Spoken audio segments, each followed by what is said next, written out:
बहुत तेज हो जाता है फिर पैरासिटामोल या ऐसा कुछ लेना ही पड़ता है, नहीं तो तकलीफ ज़्यादा होती है। और क्या सीजनल है ना, ये तो होगा ही, आएगा और जाएगा। थोड़ा टाइम शरीर तोड़ देता है, तो ठीक है, सबको सहन करना पड़ेगा। चलिए मंत्र पाठ करेंगे। ओम विश्वानि देव सवितर्दुरितानि परासुव यत् भद्रं तन्न आसुव। तो स्वामी जी ने वाद जल्प वितंडा ये 3 पदार्थों को समझाया था। इसमें कोई शंका है? नहीं है, वो तो बहुत अच्छे से पढ़ाते हैं। तो अब आगे जो है, कौन कौन से पदार्थ बाकी रह गए? जी मैं जी वो गांधी। कक्षा में नहीं था, कक्षा में मैं नहीं था, तो ऊपर ऊपर से थोड़ा कह दे तो हाँ पक्का हो जाए थोड़ा। बताती हूँ। वाद जल्प वितंडा ये 3 बात करने के तरीके हैं। ये 3 स्टाइल हैं बात करने के। तीनों में कुछ समानता भी है और कुछ भिन्नता भी है। वाद में क्या होता है, वाद जल्प और वितंडा तीनों में ही व्यक्ति अपने अपने पक्ष को रखेगा। वादी अपने पक्ष को रखेगा, प्रतिवादी अपने पक्ष को रखेगा। अब वाद में वादी ने अपना पक्ष रखा, प्रतिवादी ने भी अपना पक्ष रखा, पर वहां पर मुख्य प्रयोजन क्या होता है? सत्य की स्थापना करना, सत्य को जिताना। वहां जिज्ञासा भाव होती है कि सत्य क्या है, सत्य को मुझे जानना है। तो वाद में मुख्य रूप से ये है कि सत्य को जिताना मुख्य प्रयोजन होता है प्रमाण आदि के माध्यम से। वादी ने कहा शब्द अनित्य है, उत्पत्ति धर्म वाला होने से जो वस्तु उत्पन्न होती है वो अनित्य होती है, जैसे घड़ा। प्रतिवादी ने कहा शब्द नित्य है, अस्पर्श वाला होने से जो वस्तु अस्पर्श वाली होती है वो नित्य होती है, जैसे आत्मा। तो यहाँ वादी प्रतिवादी दोनों ने अपने अपने पक्ष को रखा। अब वादी क्या कहेगा कि आप प्रतिवादी को, आपका जो पक्ष है, आपने जो हेतु दिया है ये ठीक नहीं है, क्योंकि आपका ये जो हेतु है ये कट रहा है। तो प्रतिवादी उसको स्वीकार कर लेगा कि हाँ मेरा हेतु गलत है, तो ये वाला पक्ष ठीक नहीं है, शब्द अनित्य है, ये पक्ष सही है। तो इस प्रकार से वाद चलता है। तो वाद जो है ये 2 व्यक्तियों में भी हो सकता है और एक व्यक्ति के अपने मन में भी हो सकता है। अपने ही अंदर शंका उठा करके प्रमाण आदि लेकर के अपने अंदर निराकरण करना, ये भी हो सकता है। 2 समान स्तर के व्यक्तियों में भी हो सकता है। और कभी कभी ऐसा भी होता है कि गुरुजी ने कोई बात बताई, हमको वो ठीक नहीं लग रही है, तो हम जिज्ञासा भाव से गुरुजी के सामने रखेंगे कि गुरुजी मेरे मन में ये बातें उठ रही हैं और मुझे ये प्रमाण यहाँ पे इस प्रकार से लग रहा है कि शब्द जो है वो नित्य दिख रहा है। तो जिज्ञासा भाव से शिष्य जो है वो अपने मन की बात रखेगा। फिर गुरुजी क्या कहेंगे कि आपने जो प्रमाण रखे ये ठीक नहीं है, आपका प्रमाण गलत जा रहा है। तो वहां पे भी वाद होता है। दूसरा है जल्प।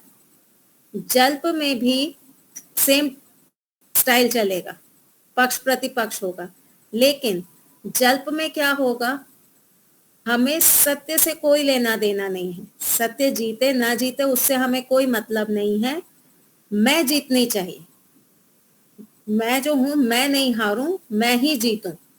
सत्य जीते या नहीं उससे कोई मतलब नहीं होता, ये होता है जल्प। ठीक है, स्टाइलवाद वाली चलेगी, वहां पे भी प्रतिज्ञा होगा, हेतु होगा, प्रमाण होंगे, उदाहरण होंगे, सब पूरा स्टाइल जो है वो वाद वाला ही होगा, लेकिन जो पीछे प्रयोजन है वो अपने आप को जिताने का होगा। तीसरा है वितंडा। वितंडा होगा, हेतु होगा, उदाहरण होगा, सब कुछ होगा, लेकिन प्रतिज्ञा नहीं होगी।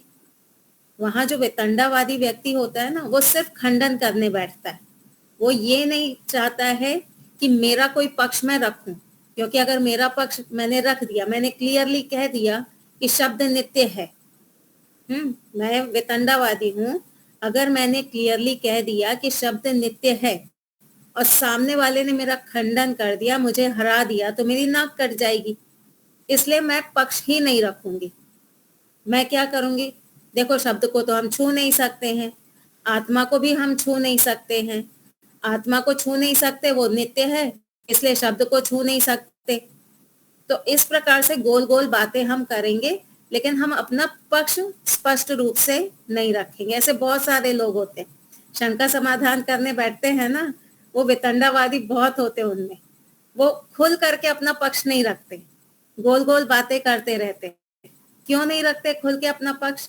सामने वाले ने अगर हमारी शंका का समाधान करते हुए हमारे पक्ष का खंडन कर दिया, तो इतने सारे जो लोग हैं जिनमें मैं अपनी विद्वत्ता दिखाना चाहती थी, उनके सामने मेरी नाक कट जाएगी।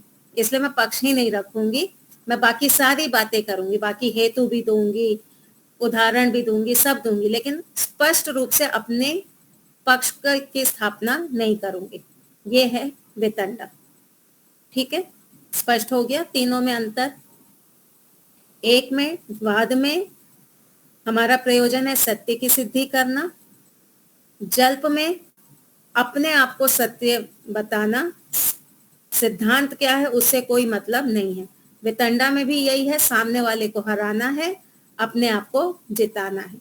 वितंडा में पक्ष नहीं रखेंगे, जल्प में पक्ष रखेंगे। ठीक है, स्पष्ट हो गया। तो अब पीछे कितने पदार्थ बाकी रह गए, कौन बताएगा? वितंडा के बाद कितने बाकी हैं? 4। कौन कौन से? हेत्वाभास, छल, जाति और निग्रह स्थान।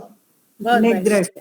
हाँ, हेत्वाभास, छल, जाति और निग्रह स्थान, ये 4 पदार्थ हमारे अब बचे हैं। ये जो 4 पदार्थ हैं, ये इसमें न्याय दर्शन के 5वें अध्याय में बहुत अच्छे से बताए गए।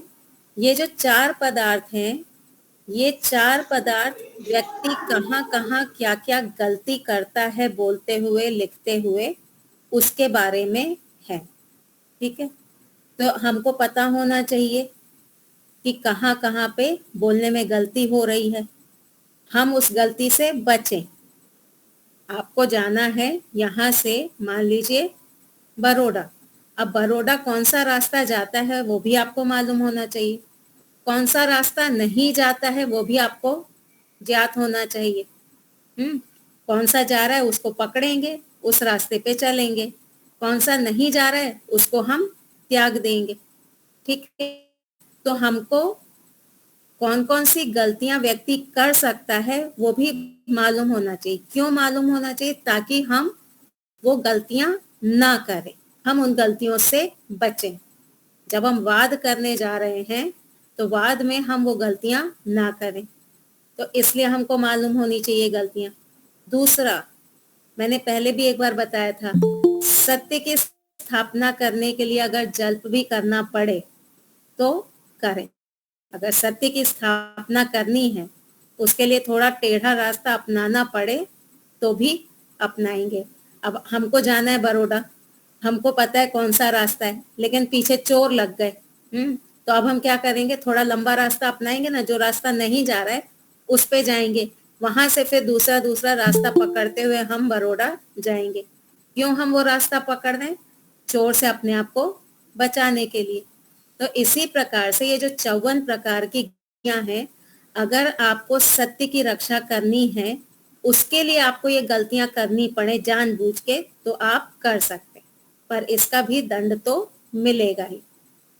मिश्रित कर्म हो जाएगा कि भाई सत्य की स्थापना के लिए हमने ये गलतियां की थी।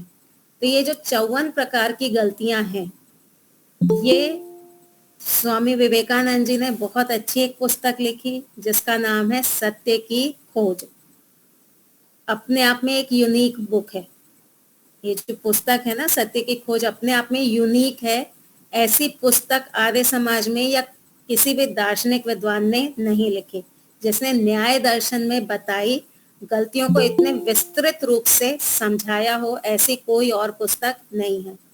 तो अब हम क्या करेंगे, क्योंकि हमको ये 54 प्रकार की गलतियां जानना है, तो अब हम वात्स्यायन भाष्य को थोड़ा साइड में रख देंगे। अब हम पुस्तक उठाएंगे, कौन सी, ये वाली, सत्य की खोज। ठीक है, आप सबके पास है ये पुस्तक? लगभग जी हाँ, मेरे पास तो है। लगभग सभी के पास होगी।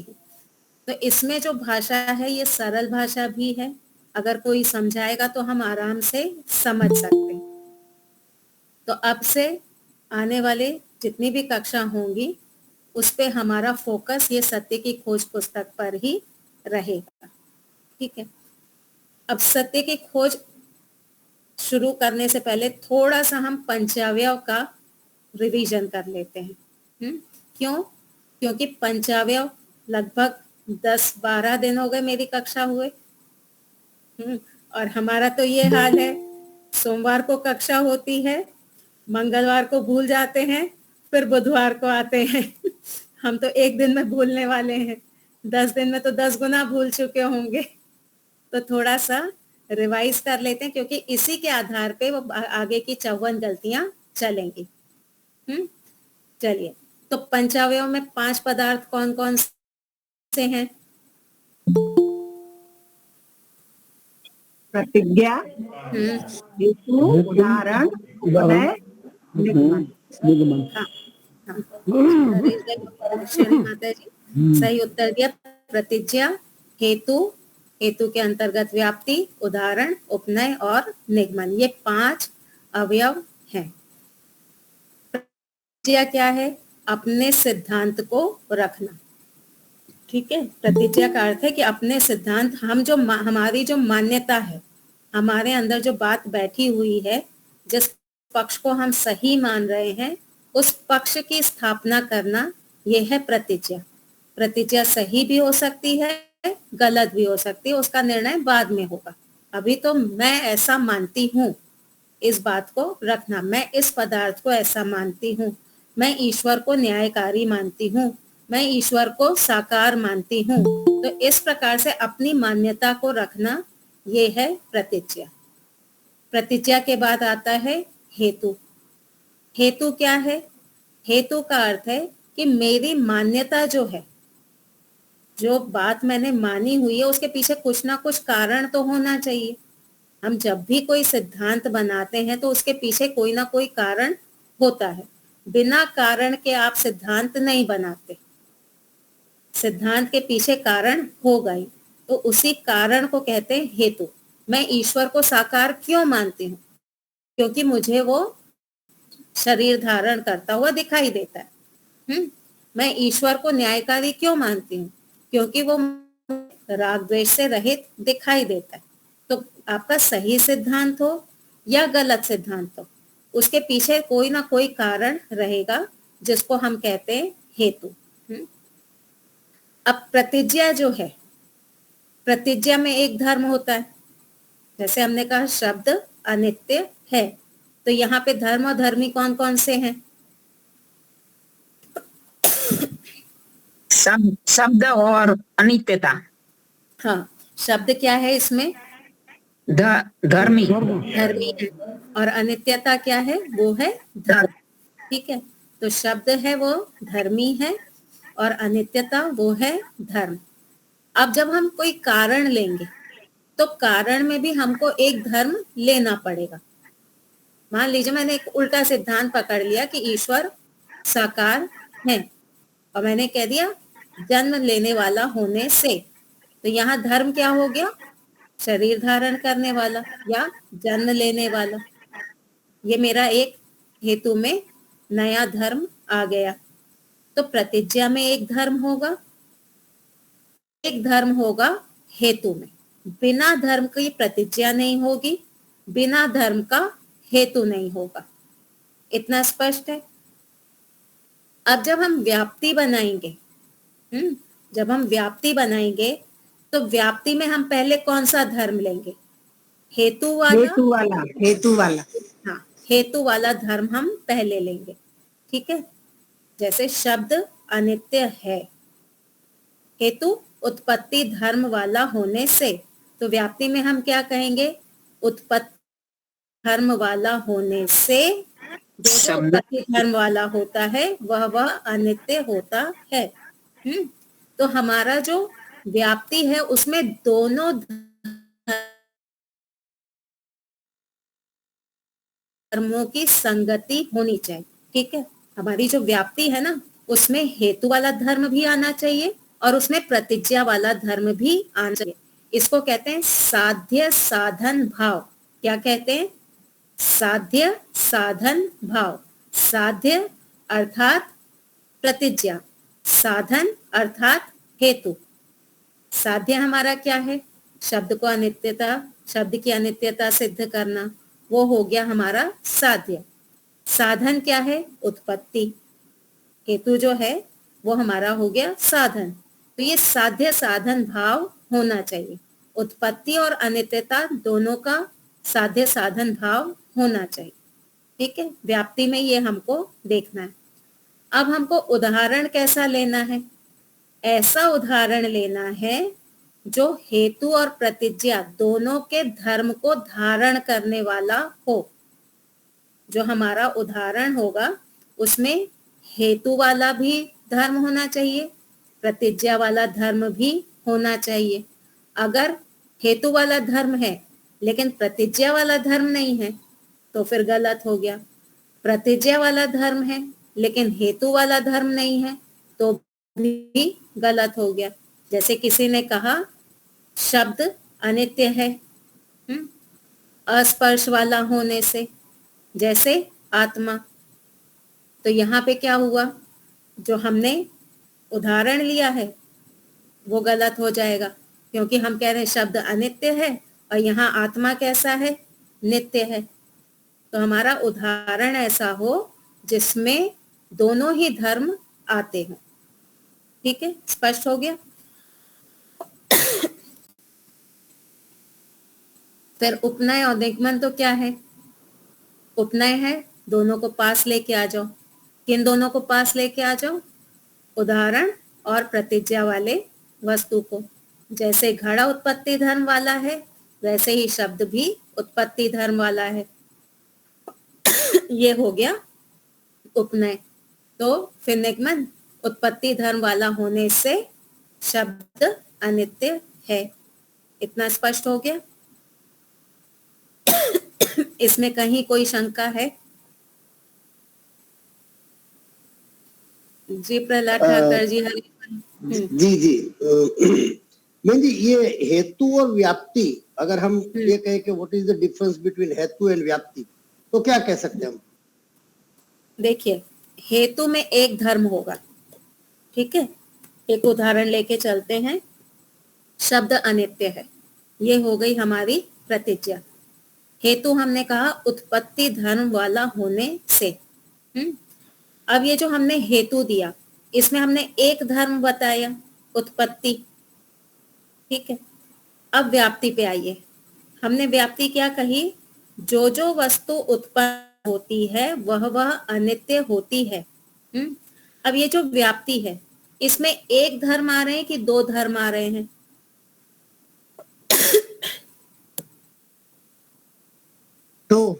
दो धर्म आ रहे हैं ना। हेतु में एक ही धर्म था, व्याप्ति में दो धर्म है। अब व्याप्ति में कौन से दो धर्म है? एक धर्म है हेतु वाला उत्पत्ति और एक धर्म है प्रतिज्ञा वाला अनित्यता। ठीक है, तो व्याप्ति क्या करती है? व्याप्ति हेतु और प्रतिज्ञा दोनों के धर्मों को जोड़ के बताती है। ठीक है, व्याप्ति दोनों के धर्म, जो हेतु में बताया और जो प्रतिज्ञा में बताया, उन दोनों को जोड़ करके उनका एक संबंध बताएगी। ये व्याप्ति का काम है, ये यूनिवर्सल लॉ है। ठीक है, अगर आपको याद हो, एक था अधिकरण सिद्धांत। अधिकरण सिद्धांत याद है? अधिकरण सिद्धांत क्या था? एक सिद्धांत सिद्ध होने पर दूसरा सिद्ध हो जाता है। एक सिद्धांत के आधार पे दूसरे सिद्धांत की सिद्धि करना। ठीक है, एक सिद्धांत के आधार पे दूसरे सिद्धांत की सिद्धि करना। एक सिद्धांत क्या है? घड़ा उत्पत्ति धर्म वाला है। हाँ, ये हमारा पहला सिद्धांत हो गया, घड़ा उत्पत्ति धर्म वाला है। इस सिद्धांत के आधार पे हम क्या कहेंगे? घड़ा अनित्य है ना। हमको किसी ने कहा कि घड़ा उत्पत्ति धर्म वाला है, अब हम बुद्धि चलाएंगे, हाल पकड़ेंगे। अच्छा, उत्पत्ति धर्म वाला है, इसका अर्थ हुआ कि ये अनित्य है। तो अनित्यता का अधिकरण सिद्धांत क्या हो गया? उत्पत्ति, है ना। अनित्यता का अधिकरण सिद्धांत हो गया उत्पत्ति। ठीक है, तो ये जो अधिकरण सिद्धांत होता है ना, यही हेतु बनता है। अधिकरण सिद्धांत जो होता है यही हेतु बनता है। जैसे कि ईश्वर राग द्वेष रहित हैं, ये एक सिद्धांत है। ईश्वर राग द्वेष रहित हैं, तो इससे हम क्या मान लेंगे? इसके आधार पे हम कहेंगे ईश्वर न्यायकारी है। जैसे अगर कोई कहे कि योगेश्वरी माता जी हैं, उनमें राग द्वेष नहीं है, तो इससे अंडरस्टूड है कि योगेश्वरी माता जी किसी के साथ अन्याय नहीं करेंगे, है ना।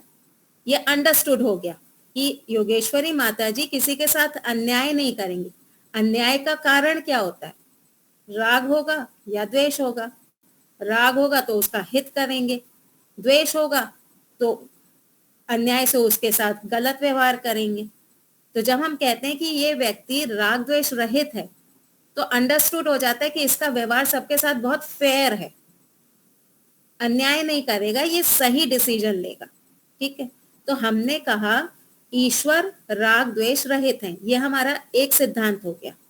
इसके आधार पे दूसरा सिद्धांत क्या बन जाएगा? ईश्वर न्यायकारी हैं। अधिकरण सिद्धांत हो गया ये पहला वाला। अब जब हम पंचावयव बनाने जाएंगे तो हम क्या कहेंगे? ईश्वर न्यायकारी हैं। हेतु क्या देंगे? जो अधिकरण सिद्धांत था। अधिकरण सिद्धांत क्या था? राग द्वेष रहित होने से। व्याप्ति में दोनों धर्म ले आइए। जो जो राग द्वेष रहित होता है वह न्यायकारी होता है। फिर एक उदाहरण ले लेंगे जिसमें ये दोनों बातें हो, राग द्वेष रहित भी हो और न्यायकारी भी हो।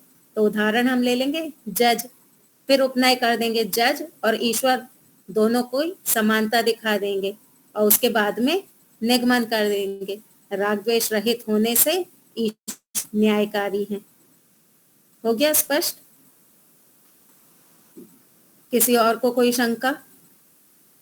पंचावयव अगर अच्छे से समझ आ जाएगा ना, तो आगे की 54 जो गलतियां वो और अच्छे से समझ में आएंगी। ठीक है, चलिए, तो कोई शंका है नहीं। अब जैसे जैसे उठेगी शंका तो हम बीच बीच में शंका समाधान करते रहेंगे। तो अगला पदार्थ जो है वो है हेत्वाभास। आपके पास पुस्तक हो तो खोलिए पृष्ठ संख्या 57।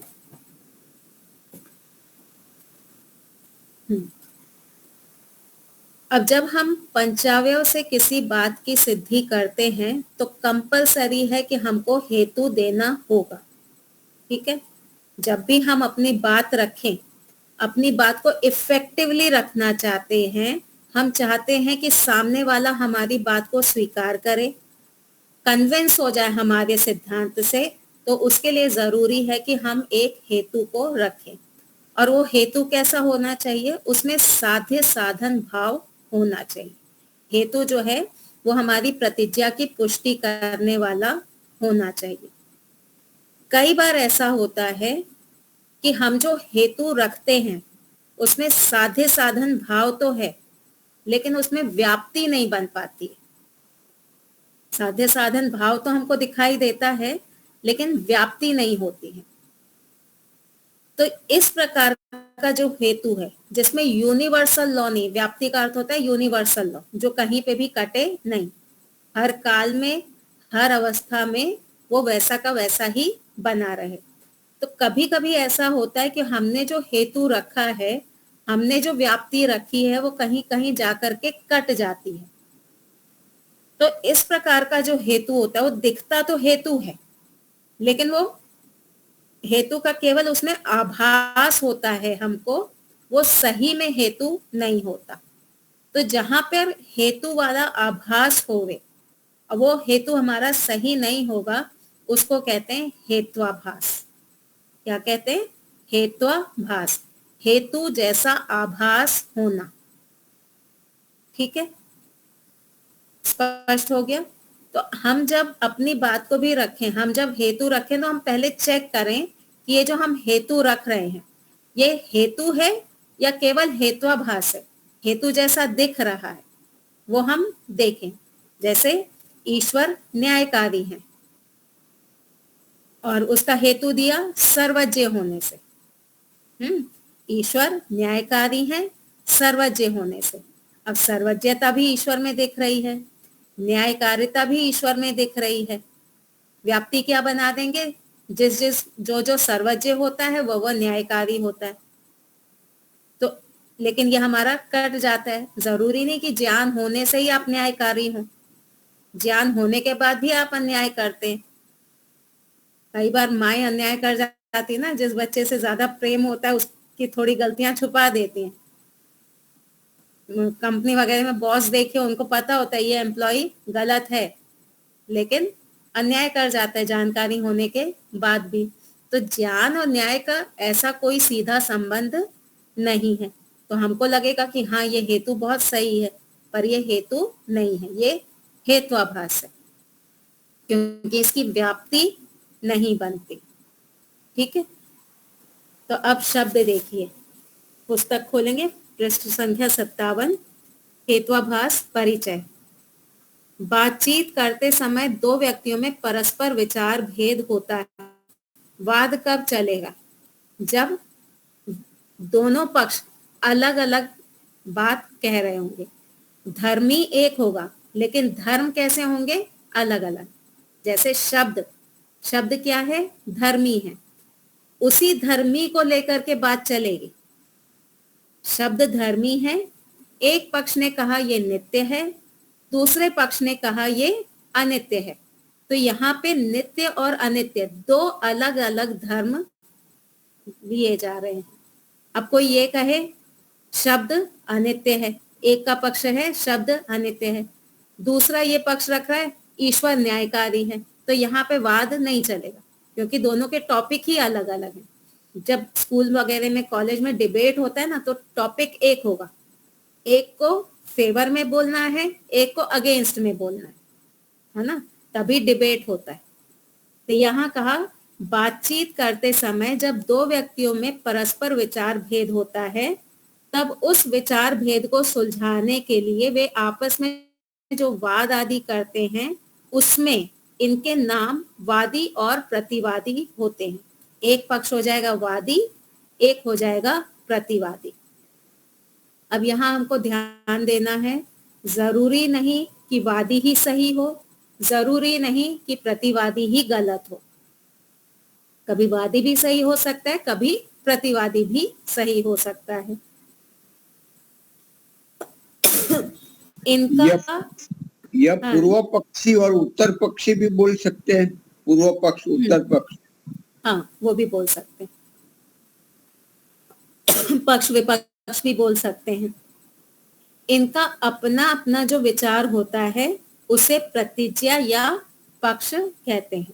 दोनों के जो अपने अपने सिद्धांत हैं वो उनके पक्ष हो जाएंगे। इन दोनों को अपने अपने पक्ष को सही सिद्ध करने के लिए कोई कारण बताना पड़ता है। मैं ऐसा क्यों मानती हूँ, तो मुझे कारण भी बताना पड़ेगा। ऐसे ही हवा में बातें नहीं होंगी, मैं तो ऐसा ही मानती हूँ। जैसे पौराणिक लोग होते हैं ना, हम तो ऐसा ही मानते हैं, हम तो ईश्वर को साकार ही मानते हैं, हम तो ईश्वर को अवतार वाला ही मानते हैं। तो ऐसे हवा में बातें नहीं होती। कारण बताओ, क्यों साकार मानते हो, क्यों अवतार वाला मानते हो। अभी एक वीडियो चल रहा है ना इनका, स्वामी रामदेव जी का और रामभद्राचार्य जी का। तो उसमें रामभद्राचार्य जी ने कहा कि हम तो अवतार वाला मानते हैं, आप बिना अवतार वाला मानते हैं, आप उनको, राम जी को महामानव मानते हैं, हम उनको अवतार मानते हैं। तो भाई आपसे बोलने से नहीं होगा, सिर्फ प्रतिज्ञा रखने से नहीं होगा, आप कारण भी बताओ, आप हेतु दो। बुद्धिमान व्यक्ति का लक्षण क्या है कि वो हेतु देता है, अपने किसी भी सिद्धांत के पीछे उसको हेतु देना होता है। आप हेतु नहीं दे रहे, बस हम तो ऐसा मानते हैं, तो ये बुद्धिमानों के लक्षण नहीं है। ये तो समझौती कर ली दोनों ने, ऐसा लगता है। फिर सबके अपने अपने पक्ष हैं, हमको सबके पक्ष को लेकर के चलना पड़ेगा, ऐसे थोड़ी ना है। अगर सबके अपने पक्ष हैं और सबके पक्ष आपको सही लग रहे हैं, तो फिर आपको मुसलमानों का पक्ष भी मानना पड़ेगा। योगेश्वरी माताजी ने कहा ईश्वर साकार है, महेंद्र भाई ने कहा ईश्वर निराकार है। मैं कहूंगी योगेश्वरी माताजी भी सही हैं, महेंद्र भाई भी सही हैं। तो ये तो तुष्टिकरण की राजनीति है। तो ऐसे दीपालिका जी बोले ईश्वर 7वें आसमान में रहता है, तो फिर मैं उनका पक्ष क्यों ना मानूं? जब मैं ऊपर वाले दो का मान रही हूं और उनके पक्ष टोटली विरुद्ध हैं, तो फिर मुझे तीसरे का भी मानना पड़ेगा। तो इस हिसाब से मुसलमान भी सही, क्रिश्चियन भी सही, सभी सही। तो गलत कौन? गलत कोई भी नहीं। आतंकवादी भी सही कर रहे हैं, डॉक्टर भी सही कर रहा है, जेलर भी सही कर रहा है, चोर भी सही कर रहा है, सब सही है। तो ऐसा नहीं होता। जब आप कोई सिद्धांत बनाते हैं तो उसके पीछे आपका कोई ना कोई हेतु होना चाहिए, और वो हेतु आप रखिए। केवल सिद्धांत रखने से नहीं चलेगा। तो यही बात कही, इन दोनों को अपने अपने पक्ष को सही सिद्ध करने के लिए कोई कारण बताना पड़ता है कि मेरा पक्ष या मेरी प्रतिज्ञा इस कारण से सही है। अगर मैं ईश्वर को साकार मान रही हूँ तो उसके पीछे ये कारण है, इस कारण से मैं ईश्वर को साकार मान रही हूँ। मैं ईश्वर को अगर निराकार मान रही हूँ तो इस कारण से मैं ईश्वर को निराकार मान रही हूँ। बताया गया कारण अर्थात हेतु सही होना चाहिए। हेतु जो है वो भी आपका सही होना चाहिए। आप अच्छे से उस पर चिंतन मनन करिए। मैंने ये कारण क्यों पकड़ लिया? क्या मेरा जो कारण मैंने पकड़ा है ये सच में सही है, या मुझे ही ये केवल कारण लग रहा है? कोई आके इसका खंडन कर जाएगा। अगर कोई खंडन कर जाएगा आके, इसका मतलब ये मेरा कारण सही नहीं है। मैं कई बार स्वामी विवेकानंद जी के साथ में जब कोई शंका का समाधान करती हूँ तो उसको करने से पहले बहुत अंदर सोचती हूँ कि मैं अपना पक्ष रखूंगी, उसका ये कारण बताऊंगी। मैं सोचती हूँ अगर मैंने ये कारण बताया तो स्वामी जी इस तरह से काट देंगे, स्वामी जी ये बात कह देंगे, ऐसा कह देंगे, अगर वो ऐसा कहेंगे तो फिर मैं इस प्रकार से रखूंगी। तो बहुत सारे अपने अंदर पक्ष विपक्ष रखने के बाद जब मुझे कोई ऐसा हेतु मिलता है जैसे मैं नहीं काट पा रही, जो मुझे लग रहा है कि सही है, फिर मैं उनके सामने रखती हूँ, क्योंकि मेरी बुद्धि से वो मुझे कटता हुआ दिखाई नहीं दे रहा। फिर मैं बोलती हूँ कि स्वामी जी मुझे ऐसा लग रहा है और मेरे सोचने के पीछे ये कारण है, अब आप बताइए कि ये कारण सही है या नहीं। तो अगर सही होता है तो बोलते हैं हाँ ठीक है, अगर गलत होता है तो कहते नहीं आपका कारण यहाँ पे कट रहा है। फिर हम उसको स्वीकार कर लेते हैं कि हाँ मेरा जो हेतु है ये गलत है। तो जब भी हम कारण बनाते हैं तो कई बार उस पर विचार करें। अगर कट रहा है तो फिर कोई नया कारण लेके आए। अगर कोई भी हेतु नहीं मिल रहा तो अपना सिद्धांत फिर बदल दें। तो यह आपने वाद किया, स्वामी जी के साथ वाद किया और हाँ। सत्य को जाना। जी, ये वाद कहलाएगा, गुरु शिष्य के बीच में वाद है, और इसका जो प्रयोजन है वो है सत्य की सिद्धि करना, ताकि वह साध्य की सिद्धि करने में समर्थ हो। हेतु कैसा हो? जो हमारे साध्य को सिद्ध करने में समर्थ होना चाहिए। यदि ऐसा हो तब वह हेतु नाम से कहा जाता है। अगर हमारा जो कारण है वो साध्य की सिद्धि करने में समर्थ हो रहा है तब तो वो हेतु है। जब हेतु उदाहरण के विशेष साधर्म या विशेष वैधर्म से कहा जाता है तब वह साध्य की सिद्धि करने में समर्थ होता है। साधर्म वैधर्म याद है? तो व्याप्ति में हमने साधर्म वैधर्म बनाया था। शब्द अनित्य है उत्पत्ति धर्म वाला होने से। साधर्म में क्या बनेगा? जो जो वस्तु उत्पन्न होती है वह अनित्य होती है। वैधर्म में जो जो वस्तु उत्पन्न नहीं होती है वह अनित्य भी नहीं होती है। तो ये साधर्म में और वैधर्म में हो गया, और उसी अनुसार हमको उदाहरण लेना पड़ेगा।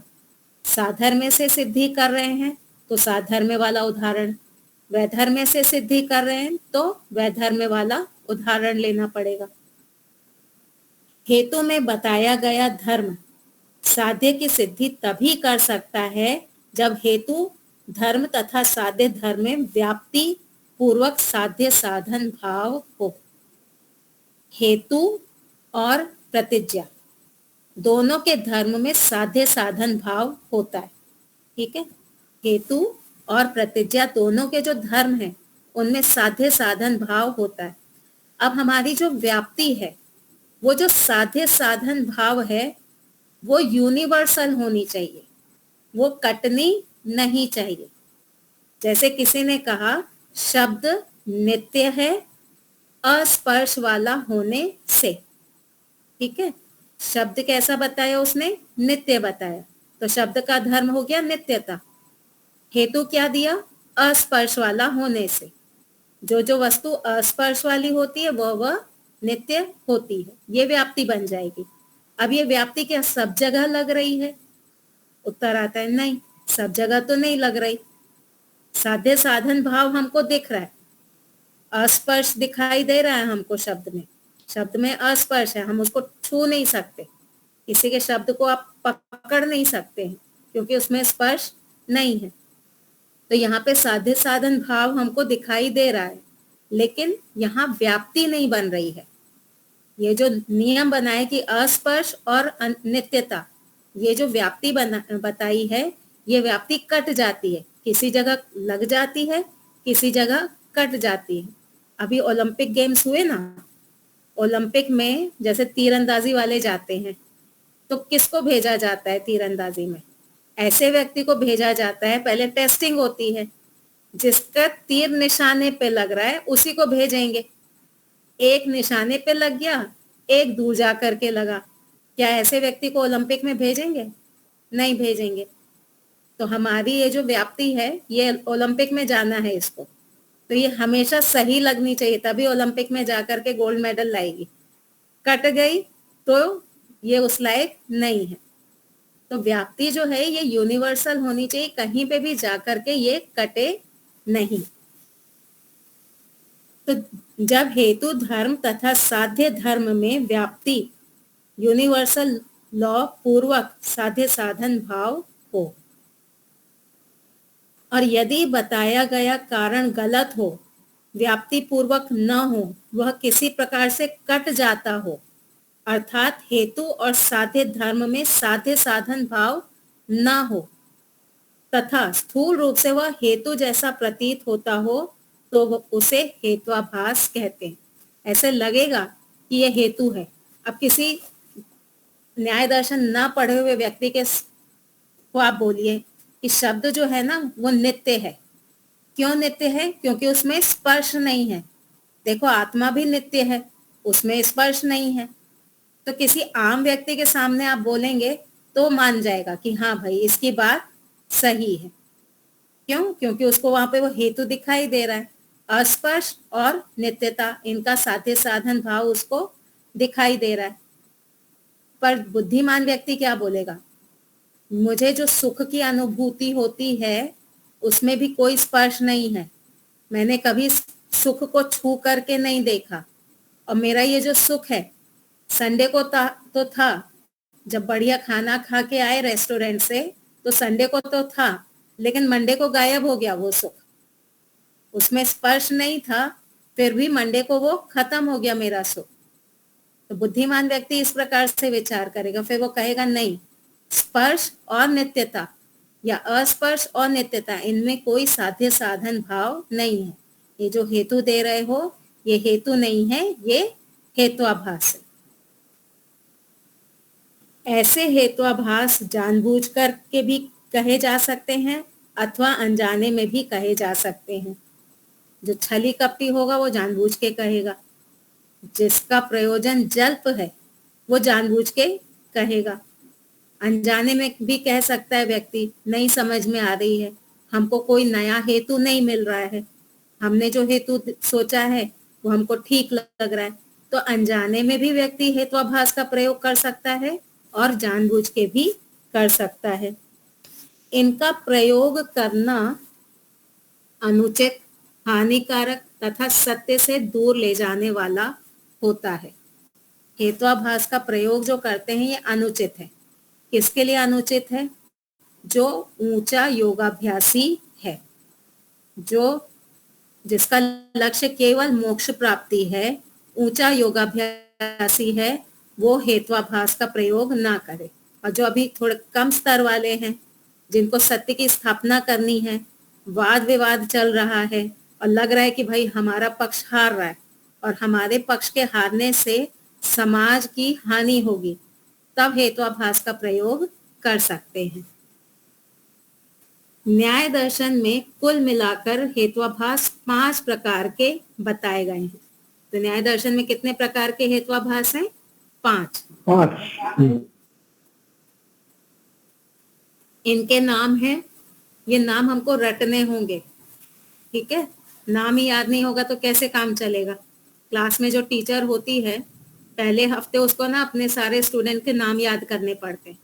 अब नाम याद नहीं होगा तो व्यवहार कैसे होगा? अब ये हरेश भाई हैं, इनकी शक्ल मैंने देख ली, इनका नाम मुझे याद हो गया, तो मैं बोलूंगी कि हरेश भाई आप पिछली कक्षा में नहीं आए थे। अब मुझे याद ही नहीं है कि हरेश भाई कौन है, शक्ल कौन सी है। हाँ, कौन नहीं आया था, क्या हुआ था, नहीं चलेगा व्यवहार, है ना?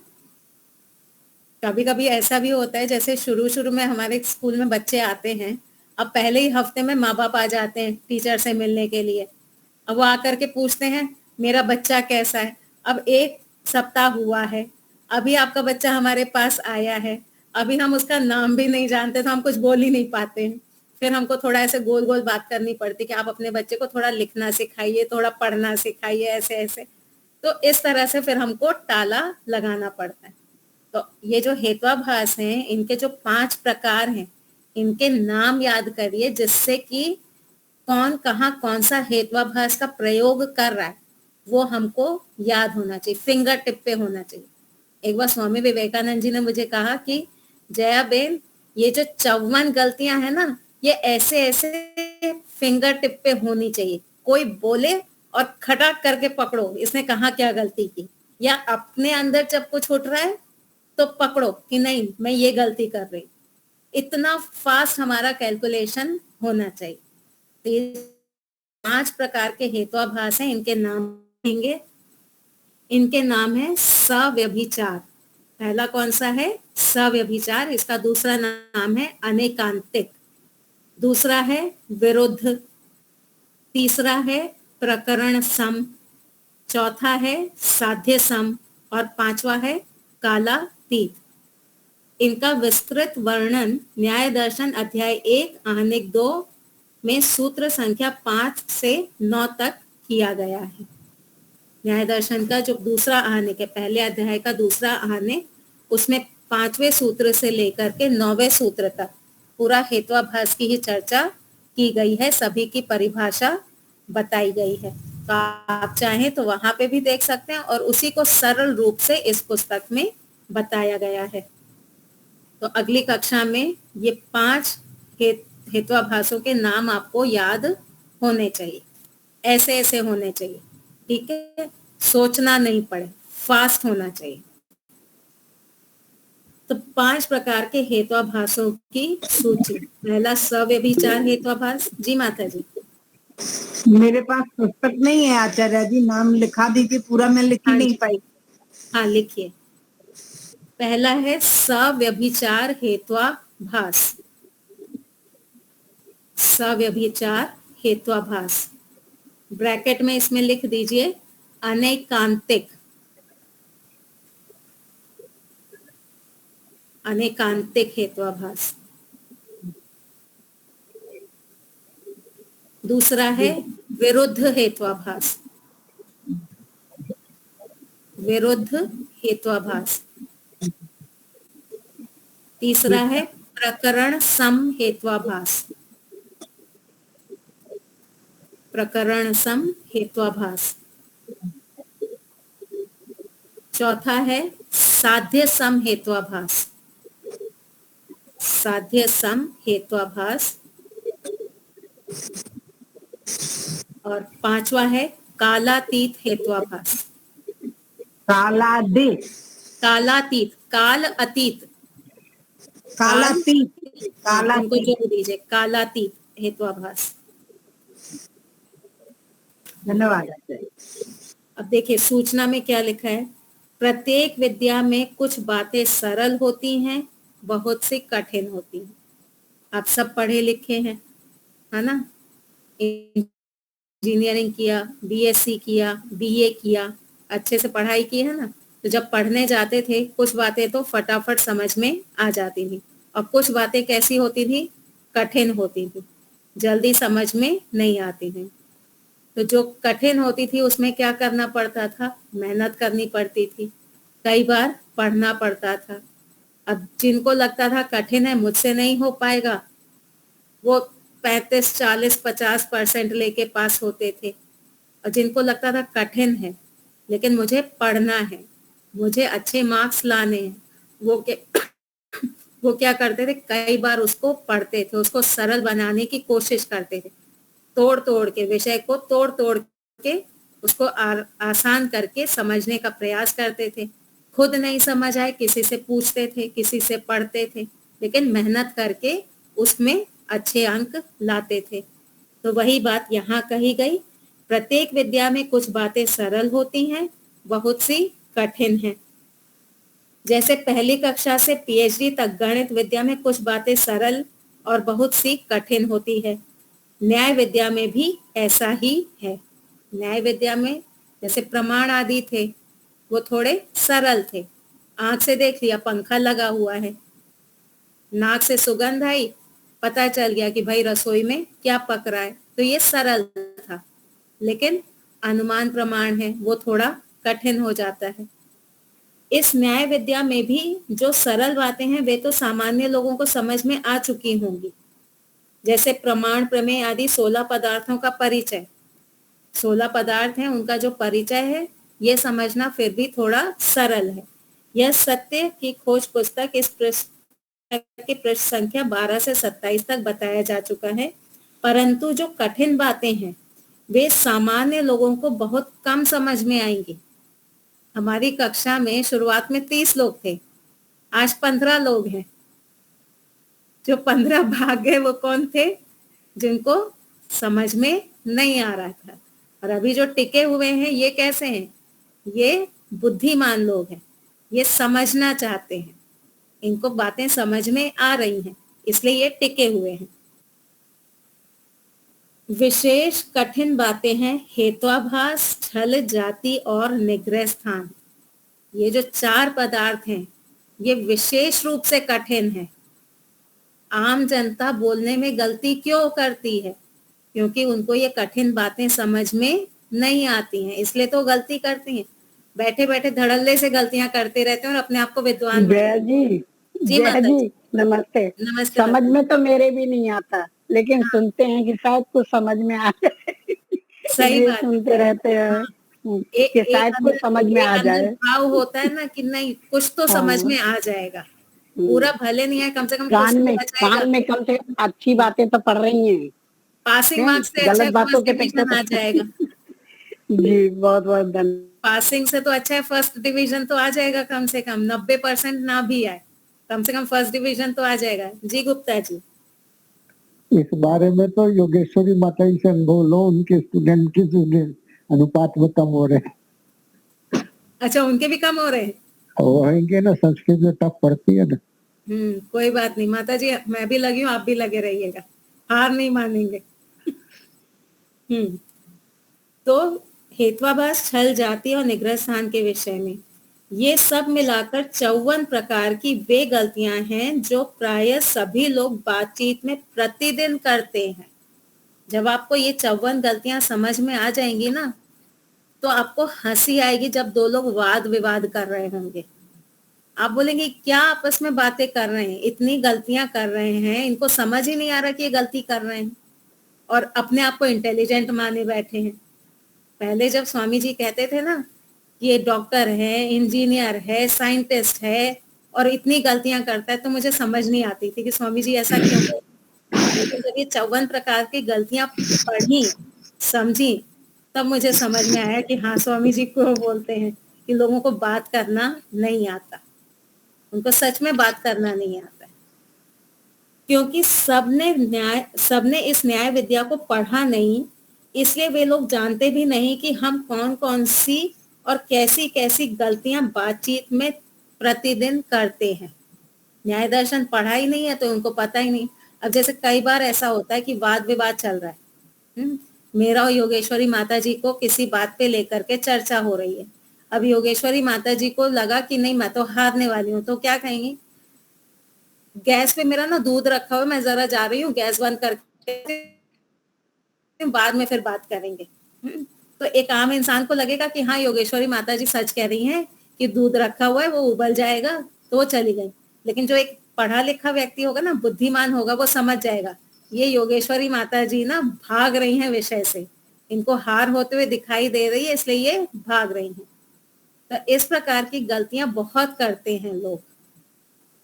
अतः यदि आपको ऐसी कठिन बातें एक दो बार पढ़ने में समझ में ना आए तो चिंता ना करें। अगर समझ में नहीं आ रही है तो कोई बात नहीं, कभी ना कभी तो आएंगी ना। वो जो 15 भाग गए हैं उनसे तो हम अच्छे हैं, कम से कम कोशिश तो कर रहे हैं, इसलिए चिंता नहीं करनी है कि मुझे समझ में नहीं आ रही। वर्तमान में जितना समझ में आए उतना लाभ उठाएं, जितना समझ में आ रहा है उतने से तो लाभ उठा लें, उतनी गलतियां तो हम कम करें। अधिक समझने के लिए इस न्याय विद्या को किसी योग्य विद्वान से विधिवत पढ़ें, बार बार पढ़ें, एक बार के पढ़े में नहीं होगा। हमारी पंचावय की कितनी क्लासेस चली, गुरुवार को जो दोपहर में पढ़ाते हैं उसमें भी कई बार चला, ये रात वाली कक्षा में भी चला। कितनी बार हम पढ़ रहे हैं, तब जाके हमको थोड़ा सा समझ में आ रहा है। तो बार बार पढ़ें, निराश ना हो जाएं कि मुझे तो कुछ समझ ही नहीं आ रहा है, इतना समय लगा दिया तो हाथ में कुछ नहीं आया। एक वो कौन से एडिशन का है ना कि 1000 बार में जाकर के बल्ब का इन्वेंशन वो कर पाए थे, या 100वें बार में, कुछ इस प्रकार का है। तो उन्होंने कहा कि जितनी बार मैं नहीं कर पाया उतने ही मेरे को रास्ते दिखाई दिए कि ये रास्ते मुझे बल्ब तक लेकर के जाने वाले नहीं है। भले लास्ट में जाके मैं सक्सेसफुल हुआ, लेकिन पिछले जितने अटेम्प्ट थे वो सारे अटेम्प्ट्स भी मुझे कुछ ना कुछ सिखा करके गए हैं। लंबे समय तक चिंतन मनन करें, तब कुछ समझ में आएगा। आएगा तो सही, मेहनत करेंगे तो आएगा ही ना। दही में वो मथनी आप बिलोते रहोगे तो मक्खन बाहर आएगा ही। 2 बार हिलाने पे चाहो कि मक्खन बाहर आ जाए तो वो पॉसिबल नहीं है। इस पुस्तक से विशेष लाभ तो उन लोगों को होगा जो संस्कृत भाषा जानते हैं, जिन्होंने कम से कम 10 वर्ष तक लगातार न्याय दर्शन को वात्स्यायन भाष्य सहित खूब परिश्रम से पढ़ा हो। किसको ज्यादा लाभ होगा? जिसने न्याय दर्शन पढ़ा होगा। तो आप सबकी भी थोड़ी तो भूमिका पीछे बन ही गई है न्याय दर्शन की, इसलिए आपको ये जो 54 प्रकार की गलतियां हैं अन्यों की अपेक्षा अधिक समझ में आएंगी। जिन्होंने कम से कम 10 वर्ष तक लगातार न्याय दर्शन को वात्स्यायन भाष्य सहित खूब परिश्रम से पढ़ा हो, कम से कम 2 से 3 बार गुरुजी से पढ़ा हो और 20-25 बार स्वयं स्वाध्याय किया हो।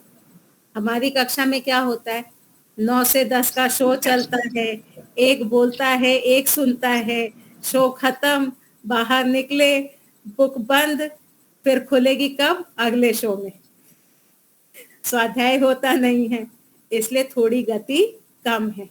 तो शो के बाद में जाकर के जैसे पिक्चर देख के आते हैं, फिर बैठ के चर्चा है ना, उसमें ऐसा हुआ था, ऐसे मारधाड़ हुई थी, उसने ये डायलॉग बोला था, वो बोला था, चर्चा करते ना, वैसे ही 9 से 10 के शो के बाद में चर्चा करनी है। किसी को भी पकड़ के बैठा लो, शुरू में तो क्या, किसी को रुचि नहीं ना तो भी बैठा लो, घर में अपनी पत्नी को बैठा लो, अपने पति को बैठा लो, अपने बच्चे को बैठा लो और बोलो कि आज हमने ये पढ़ा, तुम्हें पता है ऐसे ऐसे हेत्वाभास होता है, ऐसे ऐसे गड़बड़ करता है व्यक्ति बोलने में, उसको इंटरेस्ट आए नहीं आए तो भी सुनाना है। हमारा अभ्यास हो जाएगा, किताब खोल करके कई बार पढ़ना है, उस पर चिंतन मनन भी करना है, या 4-5 बार दूसरे को पढ़ाया हो। मैंने एक टेक्निक बताई थी ना कि अगर आपको किसी विषय पे पकड़ बनानी है तो ये सोच करके पढ़िए कि मुझे इसको पढ़ाना है। पढ़ाने से बहुत कुछ सीखने को मिलता है। जब हम पढ़ाते हैं ना तो एक तो लक्ष्य क्या होता है कि मुझे सामने वाले की बुद्धि में अपनी बात को बैठाना है। मैं कैसे बैठाऊं, मैं कैसे इसको सरल करूं, तो वो सरल करने के पीछे आप खूब मेहनत करते हैं। पहले अपनी बुद्धि में बैठाते हैं, फिर दूसरे की बुद्धि में बैठाने का प्रयास करते हैं। तो 2-4 बार अगर आपने पढ़ाया हो तो भी आपको वो फायदा करेगा। फिर भी निराश होने की बात नहीं है। इस उत्तम विद्या को समझने के लिए विशेष पुरुषार्थ करें। न्याय विद्या सरल नहीं है, कठिन है। विशेष पुरुषार्थ हमको करना पड़ेगा। पुरुषार्थ करने से सामान्य लोगों को भी यह विद्या धीरे धीरे समझ में आएगी। महर्षि दयानंद सरस्वती जी अलग आत्मा थे, सोने की बनी हुई आत्मा थे और हम मिट्टी की बनी हुई आत्माएं नहीं। जैसे वो आत्मा थे वही हम आत्मा है। स्वामी विवेकानंद जी जो आत्मा थे वही हम हैं। स्वामी सत्यपति जी जो आत्मा थे वही हम हैं। गौतम मुनि जी जो आत्मा थे हम भी वही हैं। तो गौतम मुनि जी ने मेहनत करके इतना अच्छा जो ग्रंथ बनाया है हमको सरल करके दे दिया है। हम प्रयास करेंगे तो हम भी उसको समझ सकते हैं। हम अलग आत्मा नहीं है, हम सारी आत्माएं एक जैसी हैं। एक आत्मा अगर किसी कार्य को कर सकती है तो दूसरी आत्मा भी कर सकती है। अंतर कहाँ आता है? पुरुषार्थ में, रुचि में। रुचि नहीं है तो आप काम नहीं कर सकते। पुरुषार्थ नहीं करेंगे तो आप सक्सेसफुल नहीं हो सकते। इंटरेस्ट एंड हार्डवर्क 2 चीजें होनी चाहिए। ठीक है, तो न्याय दर्शन कठिन है, कोई बात नहीं। हम कौन से सस्ते हैं, हम भी तो बुद्धिशाली हैं। मूर्ख तो हम हैं नहीं। मूर्ख हो तो समझे भी कि नहीं समझ में आता है, छोड़ दो। तो हम मूर्ख नहीं हैं, हम बुद्धिशाली हैं। हम इसको सीख के ही मानेंगे। जितना हो सकेगा उतना हम सीखेंगे, दुखी नहीं होंगे, निराश नहीं होंगे। ठीक है, तो अगली कक्षा में हम ये हेतुआभास जो 5 प्रकार हैं उनको चलाएंगे। किसी को कोई शंका है? बहन जी, आज स्वामी विश्वनाथ जी ने सांख्य दर्शन की जो चलती है ना 6 से 7, हाँ, अब इस इतना कड़ा नियम है कि मैं 3 दिन पहले 4 मिनट 4.5 मिनट पहले मैंने ज्वाइन किया। हाँ, 2 बार रिजेक्ट कर दिया, मतलब मुझे अलाउड नहीं किया।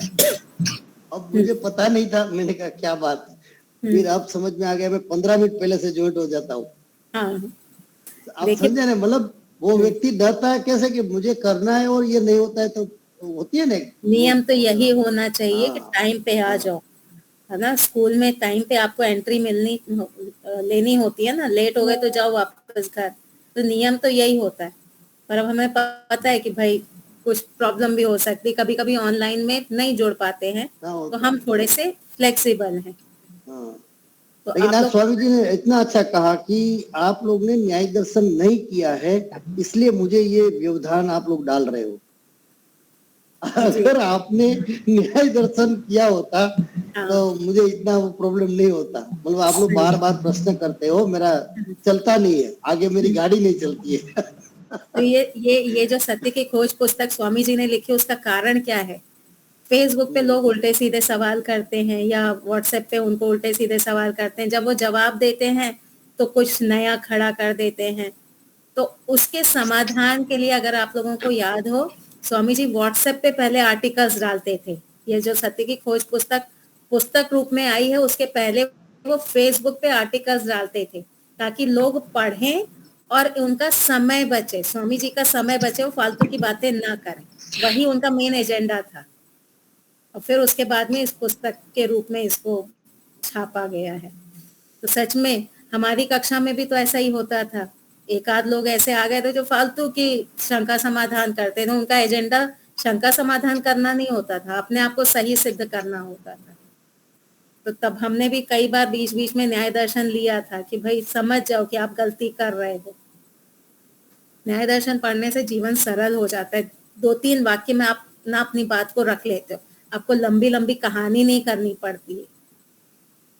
अच्छा, एक और बात, शुक्रवार को मैं थोड़ा सा बिजी हूँ, तो क्या हम कल रात को 9 से 10 कक्षा रखें गांधी भाई? कल हाँ रख सकते हैं। तो फिर हम कल मिलते हैं, शुक्रवार को फिर छुट्टी रखेंगे।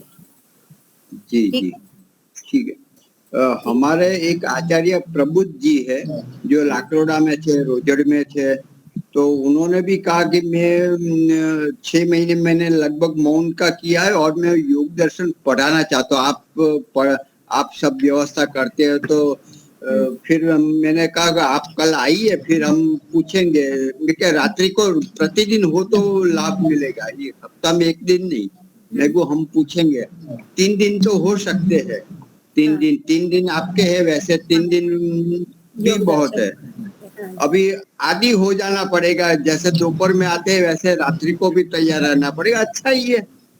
हम सब ये एक प्रकार की शिविर ही चलती रहेगी, ऐसा मानकर हमें करना है।